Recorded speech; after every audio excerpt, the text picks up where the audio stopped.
What's good, y'all? Welcome back to another video. Today I have for y'all a video about WatchMojo. It's titled Top 10 Ways All the Star Wars TV Shows Connect.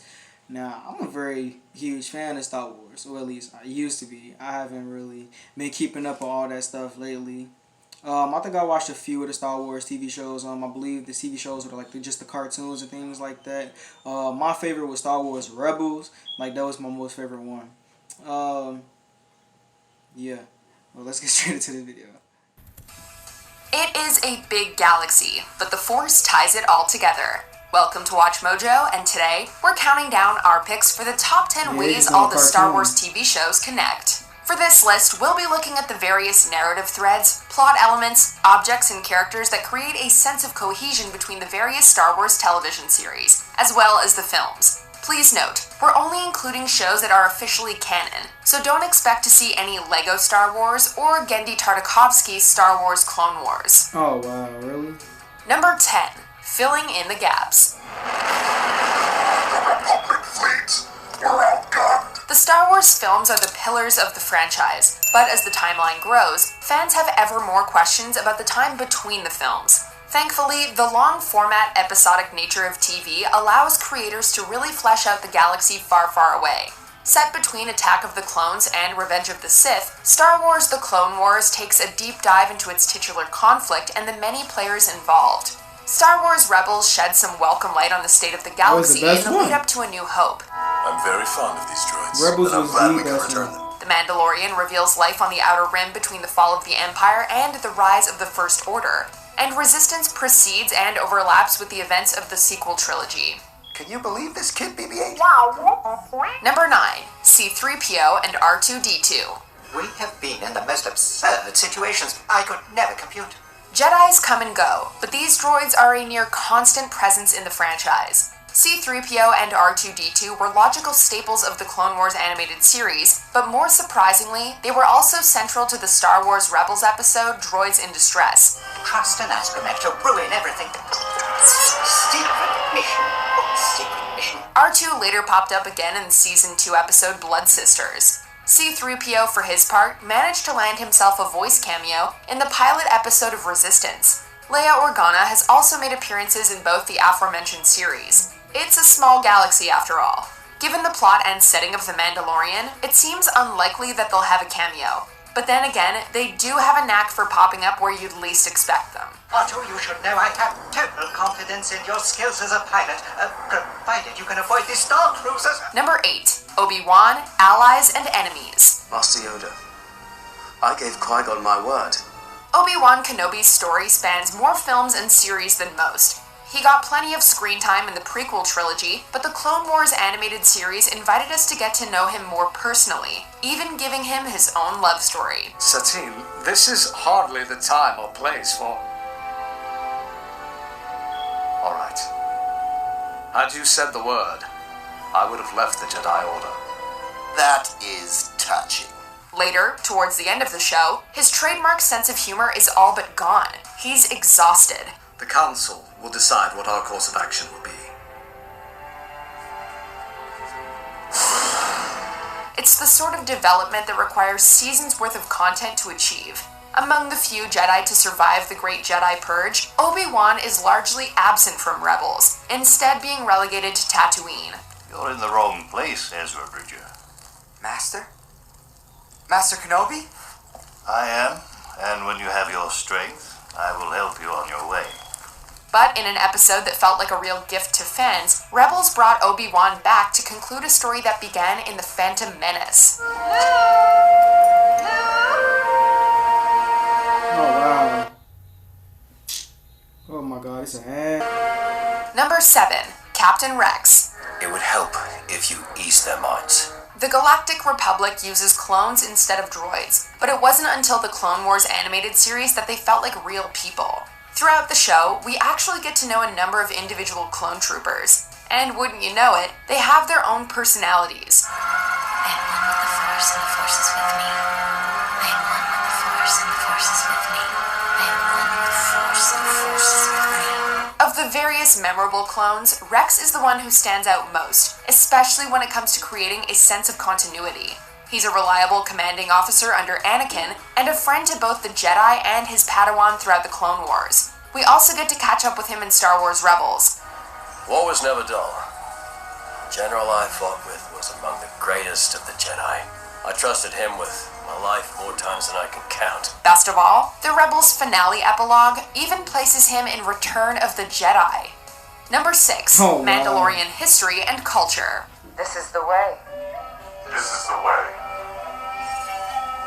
This is the way. Who could have predicted that a character with mere minutes of screen time in the original Star Wars trilogy would make such an impact? With his distinctive armor, Boba Fett inspired the development of a unique and complex warrior civilization. For generations, my ancestors fought proudly as warriors against the Jedi.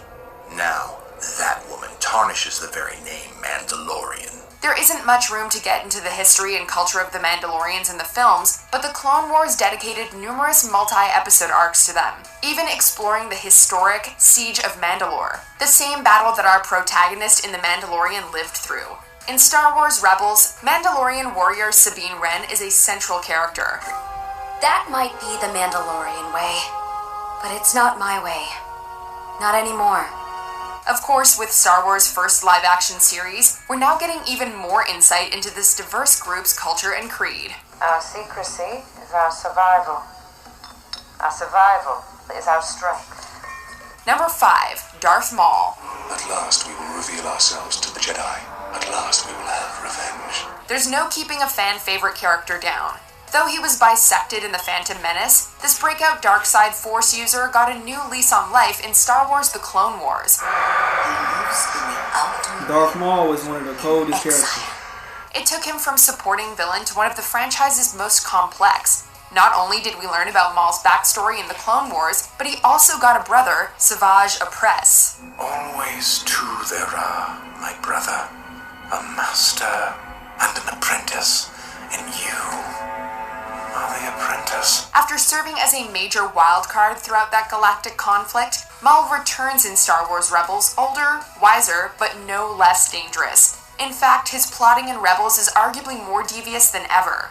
After adding even more layers to his character, Rebels brings Maul's epic story to a fitting conclusion. Perhaps you are protecting something. No. Protecting someone. Number 4, the Darksaber. The first season of The Mandalorian wasn't short on big moments, but it saved one of its very best for last. While the Darksaber might not mean much to viewers who've only ever watched the films, it's a highly coveted item within the Star Wars universe. Legend tells that it was created over 1,000 years ago by Tar Vizsla, the first Mandalorian ever inducted into the Jedi Order. After his passing, the Jedi kept the saber in their temple. That was until members of House Vizsla snuck in and liberated it. First introduced in the Clone Wars episode The Mandalore Plot, this ancient and utterly unique lightsaber was created by the first Mandalorian to become a Jedi. It's seen as a weapon of great symbolic power to the Mandalorian people, and has changed hands multiple times throughout the various shows. After being wielded by Pre Vizsla, Maul, Sabine Wren, and later Bo-Katan Kryze, it somehow wound up in the hands of Moff Gideon, as revealed in The Mandalorian. Number 3, From Rebellion to Resistance. With the Resistance, yeah. I am with the Resistance. When The Force Awakens was released in 2015, you may have found yourself asking, why the name change? Well, the Rebel Alliance existed to overthrow the Empire and establish a new republic, and however short-lived it may have been, they succeeded. Hello, Poe Dameron. It has been a lengthy amount of time since I last encountered you. The Resistance, founded by Leia Organa, came together in the face of the New Republic's ambivalence towards the First Order.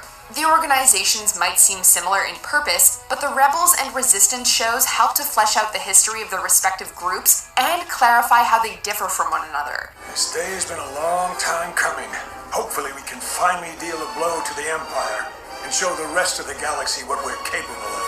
In Rebels, we see how disparate groups come together to form the Alliance, while Resistance explores the inner workings of the organization that fought back against the First Order. Number 2, Anakin's Arc. I shouldn't.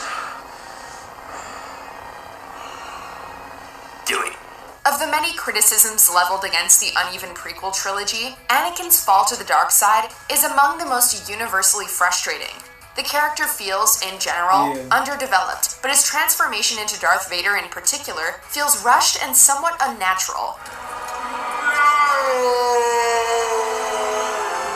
Thankfully, the Clone Wars animated series is given ample opportunity to flesh it out, and provide far more insight into his decline.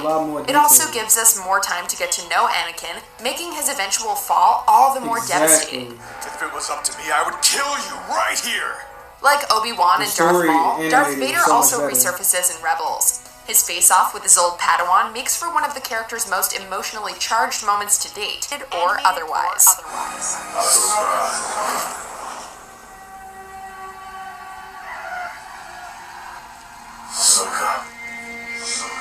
Anakin. Before we continue, be sure to subscribe to our channel and ring the bell to get notified about our latest videos. You'll have the option to be notified for occasional videos or all of them. If you're on your phone, make sure you go into your settings and switch on notifications. Number 1. Ahsoka. I'm at your service, Master Kenobi, but I'm afraid I've actually been assigned to Master Skywalker. What? No. There must be some mistake. A character created for the Clone Wars animated series, Ahsoka Tano has proven hugely popular. While she may have rubbed some fans the wrong way when she debuted as Anakin's immature young Padawan, she's now a fan favorite and arguably the glue that holds Clone Wars and Rebels together. You gave them hope in their darkest times. We didn't want that hope to die. Ahsoka's story was central to the Clone Wars, and much to the delight of fans, she was brought back older and wiser to play a prominent supporting role in Rebels. Why are you doing this? The Council didn't trust me, so how can I trust myself? And in news that almost seemed too good to be true when it was announced, Ahsoka's finally making her jump to live-action television in the second season of The Mandalorian. Proving that fan casting can come true, she's also set to be played by none other than Rosario Dawson. Anakin Skywalker was weak. I destroyed him. Then I will avenge his death. Revenge is not the Jedi way. I am no Jedi. Do you agree with our picks? Check out this other recent clip. Yeah, that video was cool. That was nice. My favorite ones when he was just talking about is the Clone Wars. The Clone Wars is the most. The Clone Wars is the one that I'm most familiar with. The one that I remember the most. Anyways, make sure to like, subscribe, share, comment down below if you want to see me react to certain other videos. I'll see y'all in the next one. Peace.